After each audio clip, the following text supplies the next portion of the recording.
ba? Diyos ko po, Lord Rudy. Diyos ko po, Lord. Ito, meron pang ito. Wait lang ha. Bawasan ko yung kan natin. May interview kanina si Belgica. 2 minutes lang to. Ito. DDS. Pasok. But those are mere allegations which former Senator Trillanes has denied. Now, about your question, you're defending si Trillanes. No, I'm just saying, I'm just saying, iba yung allegations of facts. Sana si Trillanes ang nagsabi nun eh. Yeah. You're interviewing No, we have interviewed him. Para maging patas. We have Yung interviewed him. President Duterte allegations din yun eh. Okay. So dapat i-try dito. That's the point. That's allegations with proof as collected by the human rights Allegations with proof. organizations. Pero wait lang. Let me move on to the next No, point. you brought it. Ay! Greco! Nasusukol ka sa interview mo dyan sa One News, ha? Poltragis! Laka pa, Lord! Now, let me move on to the next point. Ferdinand Marcos Sr. was in power 1965 to 1986. May ICC, may International Criminal Court na back then, but the Philippines didn't ratify the Rome Statute until August 30, 2011. So that answers your question, why Ferdinand Marcos Sr. wasn't brought to the Hague, because we weren't part of the ICC the Philippines is capable of handling very reason na ginagamit po ng mga nagpadala sa kanya sa Hague. But during his time... Ma'am, I thought it was an interview. Why are you asking for the opposition? No, I'm not asking for the opposition. Yung mga points ko. Anong gusto mo? Kampihan ka niya?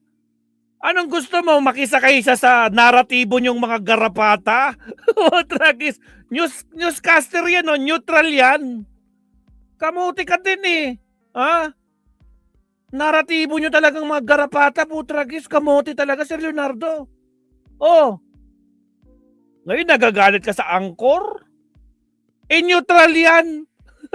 Hindi tulad nung laging sumasama sa inyo, sumasabit sa inyo mga media, no? Alam naman natin kung saan Naku po, Diyos ko po, Lord Rudy. Isa pa. Na ginagamit po ng mga nagpadala sa kanya sa Hague. But during his time... Ma'am, I thought it was an interview. Why are you asking for the opposition? No, I'm not asking for the opposition. Yung mga points ko, I don't know, bakit kayo sumasagot Hindi for naman. them? Yeah, I'm not answering for them. I just want to be clear what's an allegation and what are facts. And to answer your question about the Rome Statute, we didn't ratify it until August. Tingnan niyo yung mukha ni Greco Belga, mga kamsat. Tingnan niyo yung mukha ni Greco, mga kamsat. Ay, Diyos ko po, Lord Rudy. Naka po. Ay, inayan, Sir Leonardo. Diyos ko po. Si Atty. Beligon. Napakamot na lang sa batok sa kahihiyan. Naka po, Beligon. Nalusaw ang mga angkor kay Ted Bailon. Uy, oo nga. Di ba? Lalo na yung sinasabi niya, ha? Nag-deliver ba ng maleta? Saan? Kanino? Sino? Si Dilima? Hindi pa naman congressman si Dilima nung panahon na yun. Tragis sablay. Diyos ko pala, Rudy, hindi nila pinag-aralan yung script nila. Sige, tuloy. 30, 2011. But let's bring it back to today's confirmation of charges hearing. So my question to you wasn't about the jurisdiction. It was about what you thought of Attorney Nicholas Kaufman's defense. That's what I thought, ma'am. I thought that all the questions and all the hearing and how it was going could have been done here. Yun din ang proseso, it was hearing. Greco, may mas mahaba pa ba yun? Dali nga, silipin nga ako. Greco Belgica. One News. Tingnan nga natin. Baka may mas mahabang version yun. Total, hindi naman Ito yata yun eh. Ay, hindi, not this. Nako. Okay, ito din yun eh. Ito, mas mahaba to. Natin isinurrender ang ating soberenya bilang isang bansa. So, now, nakakalungkot at the same time na bakit natin isinurrender ang ating soberenya bilang isang bansa. So, now the Philippines is, ganito na ba tayo ngayon na we are now ruled and governed by another set of law, even by a court that is not even a state by itself, and we're no longer member of. Yun lang po. Okay, there's a lot to unpack there. First of all, the thing that you were saying that former Senator Sonny Trillanes spoon-fed the witnesses and paid them with corruption money, that hasn't been proven. By the way, that's just an allegation. I just want to make that clear. Pangalawa, 6,000 deaths is still 6,000 deaths, sir. That is still a Yeah. lot. Kahit na i-compare mo pa po sa ibang periods of time. Kahit isa nga lang, ma'am, Yes, exactly. ito na yun. Yes, correct. At ang sinasabi ko lang po, ang kaso ni Ferdinand Marcos Sr. is similar to the case of President Duterte that was tried here. Okay, but Ayun lang po ang point ko doon.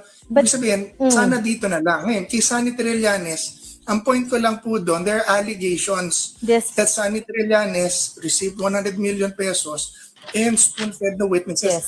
Yun nga po eh. So how will the ICC treat that now? So those Yun nga are po, if it was here, yeah. then mas malinaw. Pwede mong patawag si Sonny, pwede mong patawag yung mga yung mga sunda. You know, yun lang po ang point ko. Kaya sana dito ginawa. Right, but those are mere allegations which former Senator Trillanes has denied. Now, Ma'am, about your teka lang, question, you're defending kasi Trillanes. no, I'm Yung just kaso saying, ni- I'm just saying, iba yung allegations Sana of facts. sana si Trillanes ang nagsabi nun eh. Yeah. You're interviewing No, him eh. we have Para interviewed maging him. patas. We Para have- maging patas. We have Yung kay interviewed him. President Duterte allegation.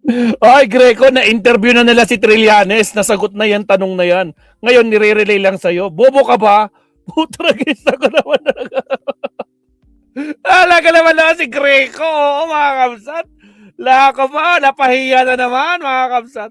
Nasasaktan sila, mga kamsat. Nasusukol sila. din yun eh.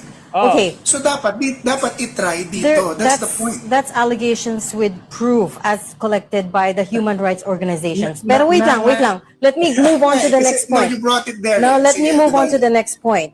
Ferdinand Marcos Sr. was in power 1965 to 1986. May ICC, may International Criminal Court na back then, but the Philippines didn't ratify the Rome Statute until August 30, 2011. So that answers your question, why Ferdinand Marcos Sr. wasn't brought to the Hague, because we what weren't I'm part of the saying is ICC the then. Philippines is capable of handling very reason na ginagamit po ng mga nagpadala sa kanya sa Hague. But Ay, wala during nang his kapasyahan ng time, Pilipinas. Ma'am, but- I thought it was an interview. Why are you asking for the opposition? no, I'm not asking for Yun the lang sa akin, opposition. yung mga We, points ko, I don't know, bakit sila, ba't kayo Hindi sumasagot naman. for them? Yeah, I'm not answering for them. I just want to be clear what's an allegation and what are facts. And to answer your question about the Rome Statute, we didn't ratify it until August 30, 2011. But let's bring it back to today's confirmation of charges hearing. So my question to you wasn't about the jurisdiction. It was about what you thought of Attorney Nicholas what I Kaufman's thought. defense. That's what I thought, ma'am. I thought that all the questions and all the hearing and how it was going could have been done here. Yun din ang proseso, it was here. Paano mo gagawin niya? Pinagbigyan na. The Philippines is, May sinabi nga si Attorney Claire dyan, actually, may binanggit siya, no? Na, anto, ulolo, oy, binabanatan na ata ng mga, no? Ng mga garapata. Naka pa, Diyos ko po, Lord Rudy. Oh. Oh, towards, in her interview, Belica. Oh, yung mga garapata, si Sas, oh. Naka pa, na corner, mga kakabsat. Oh, binabanatan nila yung anchor ngayon. Nas ko po, Diyos ko po, Lord Rudy. O, yan. Hanap sila. Ay, grabe, Belgica. Diyos ko po, Lord. Naka pa. O, siya